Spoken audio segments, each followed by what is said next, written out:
guys are saying, Renee, what are you up to today? Well, today I'm in the kitchen. I'm making me my sugar cookies that I didn't get to earlier this week. So I am getting them cut out. I got me a cute little snowman that I'm going to add to this tray right here. And these are some of the other cookies that I have already put on my cookie sheet. So that is one of the things that I'm going to be doing. And then I am going to be getting my winter sewing jugs together. That's going to be another item on my to-do list today. So when I get ready to show you that process of how I prep my jugs and stuff, then I will come back and show you a little bit of me doing that. So here I go. Let me get my cookies done. And as you can see, my pom-pom came off, but that's okay because I'm just going to scoop this pom-pom up like this. And we are just going to put it right on the top of that hat. See? I'm just going to stick it on there. And the pom-pom will be ready to go on Santa's hat. All right, I'm always in this kitchen doing something, or I'm always trying to check off things on my to-do list. So it'll be finishing up my cookies, prepping my winter sewing containers, and then by then I'll know what my 4 things that I know I was supposed to get done today. So let me finish with my cookies because, you know, I'm still in the Christmas spirit, still doing my baking. Oh, and I also wanted to tell you that, OMG, in this cookie recipe, I was able to use my homemade vanilla extract, and I also was able to use my almond extract that I made. So your girl been cooking with her extracts that I made months ago, and I'm so happy that I was able to get those extracts made because now I am cooking with them. And that was the whole purpose of me making them, was that I was going to be able to cook with them when the baking season started. Woohoo! Look at that beautiful angel. Isn't she gorgeous? And we're going to give her her place on the cookie sheet. All right, guys, I'll come back when I take these out of the oven and let you see these beautiful Christmas cookies. Now, I don't like my cookies with any frosting or anything on them. I just like them plain. And my family, they eat cookies, but they don't eat a lot of cookies. But that's okay. It's just more cookies for me. All right, I'll see you in a little bit when I pull them out of the oven. This is my last batch of the cookies, sugar cookies, going into the oven. Stick these in here. Woo! Hot, hot, hot. In there. And these are the ones that I took out. Look. Look at these. These came out really, really good. I love them to have a little bit of brownness around the edges. And these are the ones that I've got on the cooling rack. So my cookies are coming out strong, you guys. Coming out strong. And I'm so excited. Made me a big old puffy cloud. So I got a Christmas tree, a gingerbread man. I got a snowman, Santa's hat. Remember with the pom-pom fell off? And big gingerbread man. And a star. And they look fabulous. Look at that. How beautiful that cookie looks. We're just going to stick it on the drying rack here. All right, let me get the rest of these cookies off of this bacon sheet. Get them on the cooling rack. And then I will put them in the container. And then I'm going to enjoy one of these cookies. I love bacon. Hope you guys are out there baking and enjoying all your goodies. My cookies are done. Don't they look delicious? And a trick that my mother always did, she always took the bottom of piece of the bread and she would put it in her cookie containers because she said that would keep your cookies all nice and soft and fresh. And then you'll be noticed that when the bread gets like hard as this table, you'll hear it. The bread won't be so easy for you to bend. It'll be just like you toasted this bread. And when that bread gets to that consistency, you take that piece out and you put in another one. But before you take the piece out, feel your cookies. They are going to be soft and you are going to just love it. All right, guys, I can check this off my list. And now go to the next item on my checklist, and that is getting my winter jugs together. So let's go ahead and get that going. Okay, so this is my second thing I needed to get done today on my chore list. So remember I was saying I was going to work on those containers that I was going to use for my winter sewing. Well, these are the type of containers I'll be using. You can have like a water container. You can use juice containers. You can use tea containers. You can use milk jug containers.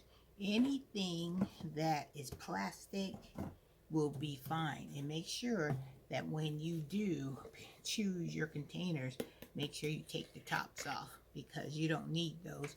Because like I said before, you need to be able to have the water and the snow, if you get snow in your area, to be able to get in the top of your container so it can do all the watering for your plant. So I'm going to show you exactly some of the techniques I do in order to get these containers ready to rock and roll. And I'm thinking I'm going to need like 15 containers. That's my prediction. I may need more, but well, I'm going to get as many containers as I can, get them prepped and ready, and then as I'm planting and stuff, then I'll know for sure. And it's always best to have more containers than not enough containers. So like I said, whenever I finish the container of water, I keep the container. Anytime I saw some plastic that I could use to plant my seeds in, I put them down in a corner in my garage, and now I got this big old pile of these containers. So now I'm trying to work getting these containers, like I said, prepped and ready to go. So let me bring you down so you guys can see what I'm talking about with these containers.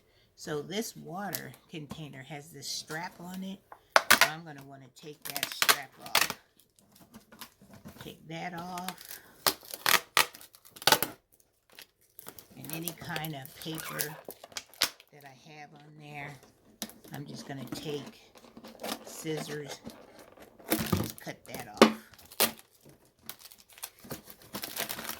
Pull all that off.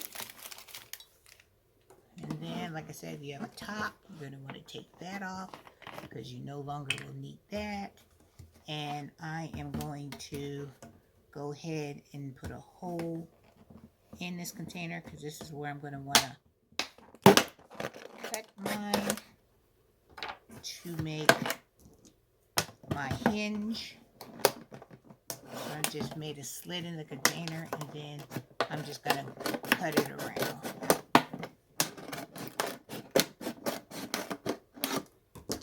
And then just keep cutting. Sorry for shaking the table for the camera.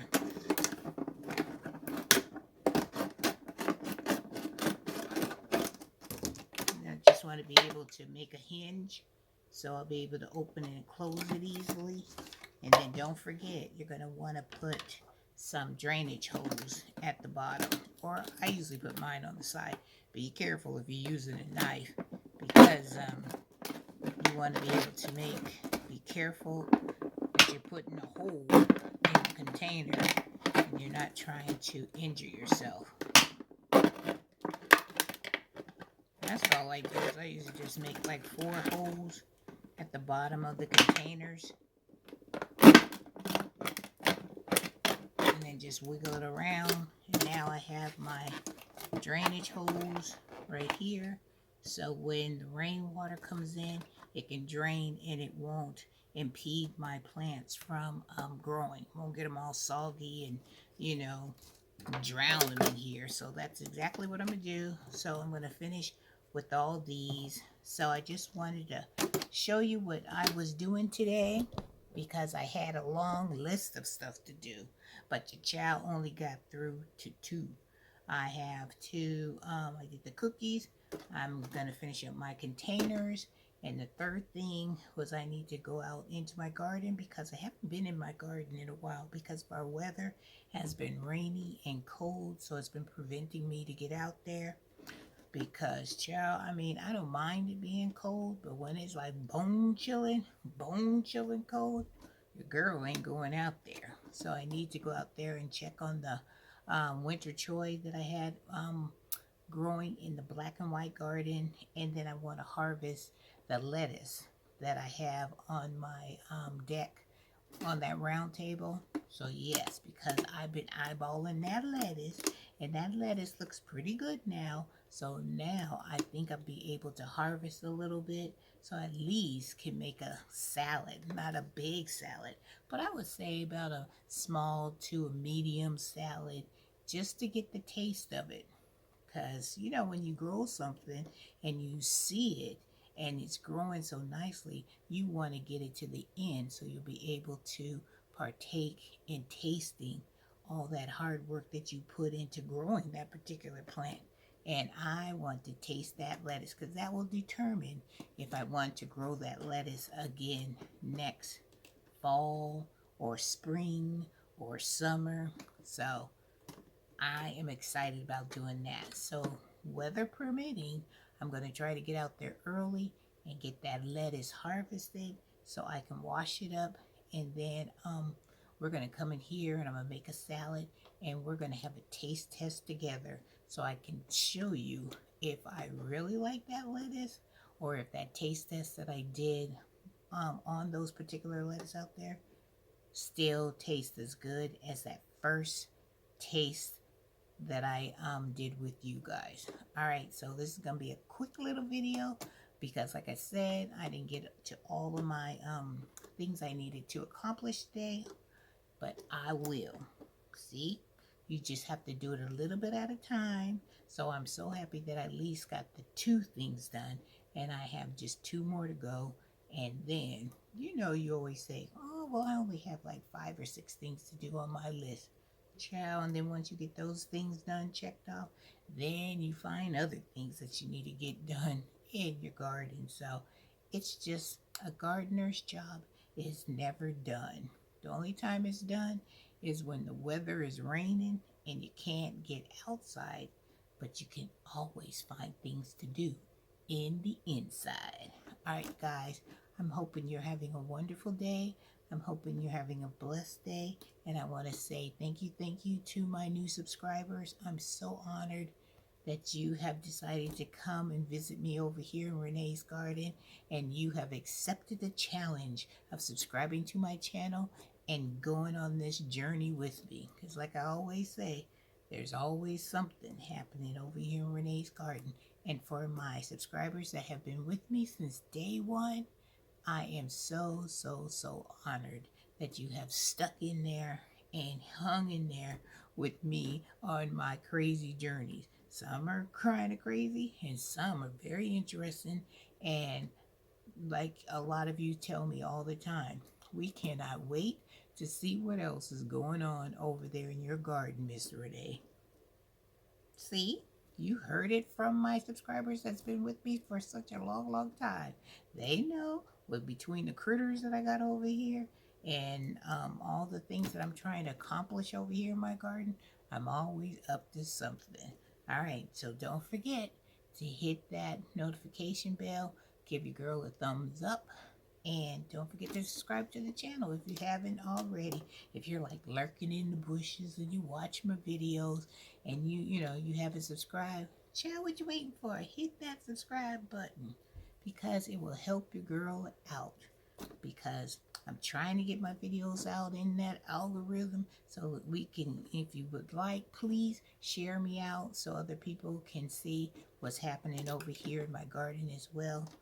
And with that being said, love you, and Miss Renee will see you in the next video. Don't forget, if you're going to try the winter sowing, start collecting your containers, because you're going to need the containers. You're going to need some good soil, and you're going to need your seeds and some good duct tape and some labels. All right. Back to cutting up all these containers.